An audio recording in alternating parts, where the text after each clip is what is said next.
बदला सा लगता है। कहते हैं प्रकृति का नियम है बदलाव, बट कुछ चेंजेस ऐसे होते हैं जो एक्सेप्ट करना मुश्किल होता है। तो ये उसी पे है। स्पेसिफिकली मैंने अपने ननिहाल के लिए लिखा था, तो इसका टाइटल है वो गलियाँ।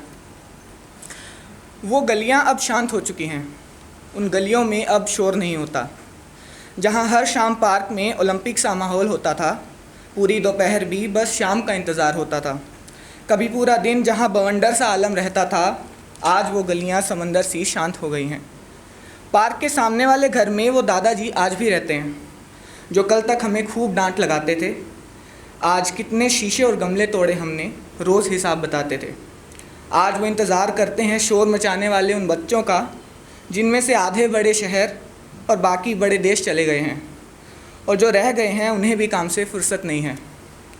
अब शाम को गली की महिलाएं सब्ज़ी लेते लेते बातें साझा नहीं करती। एक बटन दबाकर सब्ज़ी और राशन भी अब घर पहुंच जाता है, मगर ज़रूरत के वक्त अपने ही न जाने कहाँ अटक जाते हैं। अब चौबे जी की पूरियाँ और दुबे जी की कचौड़ियाँ गली में मशहूर नहीं रही। शहर का नया इटालियन रेस्टोरेंट अब सबका पसंदीदा है। अब गली में कोई फेरी वाला भी नहीं आता, क्योंकि सबको अपने ही कमरे से अपने ही घर के सफ़र, अपने ही घर के दर का सफ़र मुश्किल लगता है।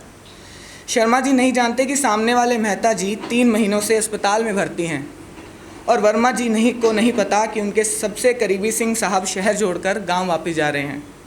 हाँ, आज भी आते जाते अगर पड़ोसी दिख जाए तो हाथ उठाकर कैसे हैं तो बोल देते हैं, पर एक दूसरे का हाल पूछने के लिए अब कोई रुकता नहीं है। और क्या पता कल शायद हम इतनी भी जहमत ना उठा सकें। ये बातें यूँ तो कई बरसों पुरानी हैं, मगर आंखें बंद करूँ तो कल की ही बात लगती है। दिलो दिमाग में बस एक ही सवाल रहता है, वो गलियाँ अब क्यों शांत हो गई हैं, उन गलियों में अब शोर क्यों नहीं होता।